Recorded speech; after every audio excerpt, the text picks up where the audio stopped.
Peace. Good day. I'd like to welcome you back to another edition of the Foul Playland. As always, I am Sir Foul Player of Brooklyn. Haven't made any videos recent because I had some real life stuff going on as far as some repairs I wanted to do to my house. I had to get estimates, handrail, a bunch of bullshit.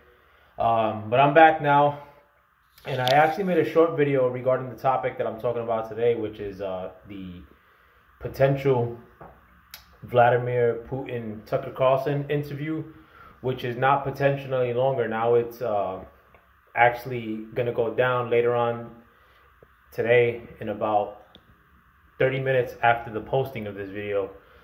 You're gonna have the Tucker Carlson ex Vladimir Putin interview on Twitter, now known as X.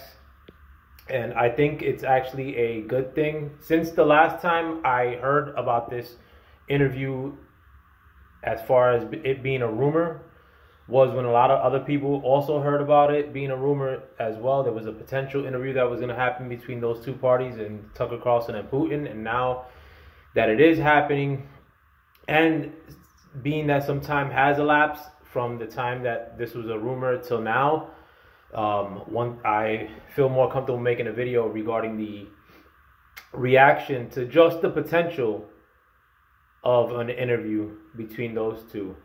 And you've seen a lot of BS. I mean, there's some people on the liberal left that are saying that Tucker Carlson should now be censored.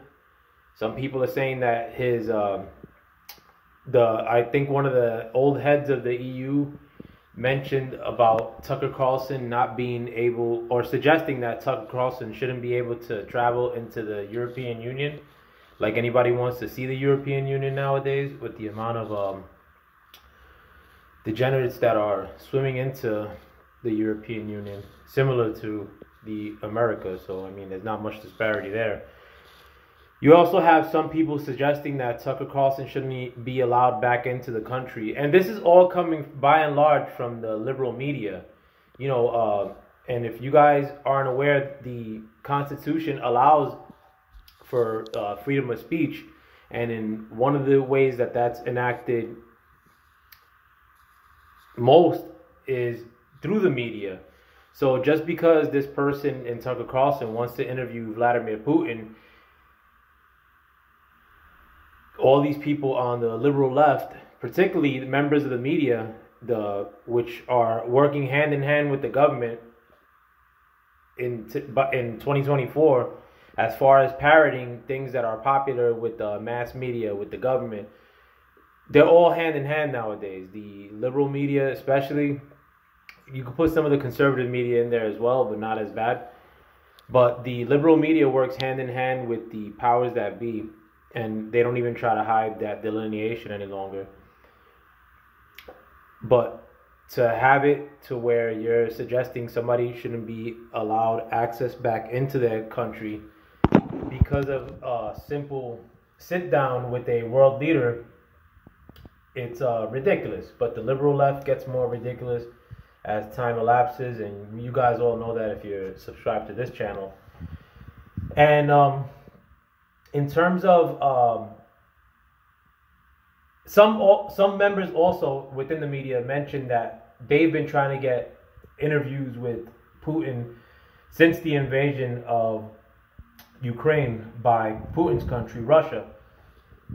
And I'm glad he didn't go to these other venues, because it would have been maybe 5 minutes worth of interview with 55 minutes of framing by CBS or by MSNBC or by CNN. You know, with Tucker Carlson's interviews, if you guys don't watch them, and I don't watch every one of Tucker Carlson's interviews. I didn't like Tucker Carlson that much, even when he was on Fox. It's almost like obvious points. Anything you get from the conservative media, they're obvious statements. Yes, it's obvious that that women who were born as men and are dressed like women and dressed scantily shouldn't be reading to children. That's obvious. It's obvious that men that are, or women that were born men, shouldn't be competing in women's sports. That's an obvious thing. I don't like to get too wrapped up in like a lot of these debates, like the conservative media likes to get us wrapped up in, because there's bigger issues at hand. I mean, like if you're not covering the border 90% of your coverage and pressuring your politicians to do something about the border, then what purpose does the conservative media have? They're just as bad as the liberal media in my mind. I think the best media is on YouTube, Rumble, BitChute, and all these alternate platforms, X. But so it's good to get that perspective. Not only do I want to know as to what the operation is in terms of Russia, from Russia's perspective as it relates to the Russia-Ukraine war that's happening now, but I would also like to get his perspective on other things. What does he think about the event that's going to happen in November of 2024? Could he also give his perspective about what he thinks happened November 2020? What does he think about the current commander-in-chief? I mean, normally you don't get many instances in where one world leader outright, this is another world leader in times of peace, but could we get that today? I mean, does Russia view itself fighting a proxy war against the U.S. in the Ukraine? Will he say that? Or will he utter those words? Who knows? I mean, this is all a what could be as far as this interview. But it's dope. I love interviews that are... and Trump actually had an interview that was really long, I believe on CBS, where they weren't framing as much. And I mean, it wasn't the perfect interview, not because of Trump's performance necessarily, but I rather an interview where there's nonstop, no interruptions, no alterations, no editing, as much as I could. And Putin, to me, is an interesting man because he is actually a long-standing, successful statesman. Now, that's a big disparity or a big contrast to what we have in the White House currently. I don't think Biden was never a respected statesman in his 40 plus years, almost 50 years in the Senate.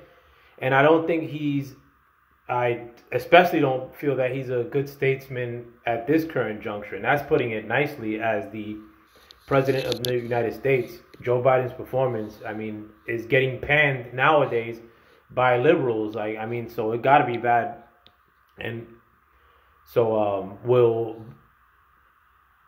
Putin say some of that too? Who knows? I'm trying to make sure I don't leave nothing out.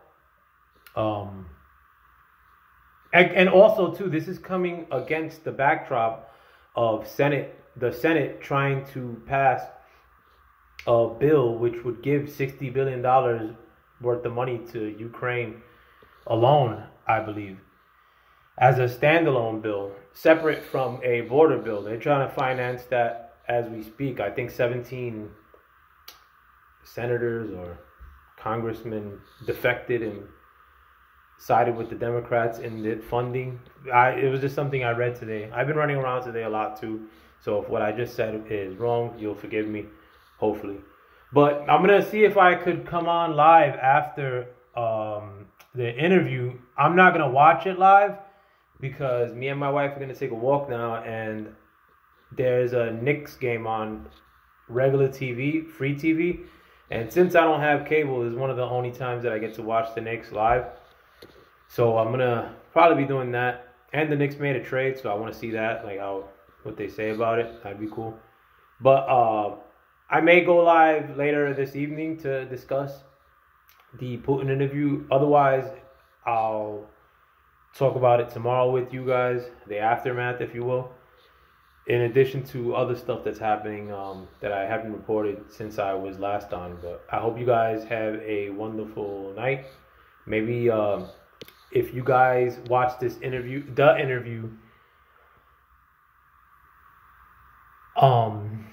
before, maybe you could drop a comment here and like let me know some of the talking points you would like me to bring up when I do go live, or when I do talk about the nature of the interview after the fact. But do keep me posted if you could. I'll be out. And I try to comment. As if you leave a comment on my YouTube channel, I mean, I'm going to respond back. Unless it's something ridiculous or unless you're trying to make me respond something that's going to get my channel in trouble. I always, for the most part, whether I agree or disagree, I'm going to respond. But this is not much to disagree over. I mean, I would just like to know some of the bullet points of the interview while I'm watching the Knicks game so I can multitask. But with that, I hope you guys have a wonderful rest of the day. I'm going to be taking a walk in a few minutes. And I hope you guys like, subscribe, share this content if you could. It helps a lot. Also, liking and subscribing helps even more. Comment also, too, please. But with that, I hope you guys have a wonderful rest of your day. With that, thank you for stepping into the Foul Play Line with me. Peace.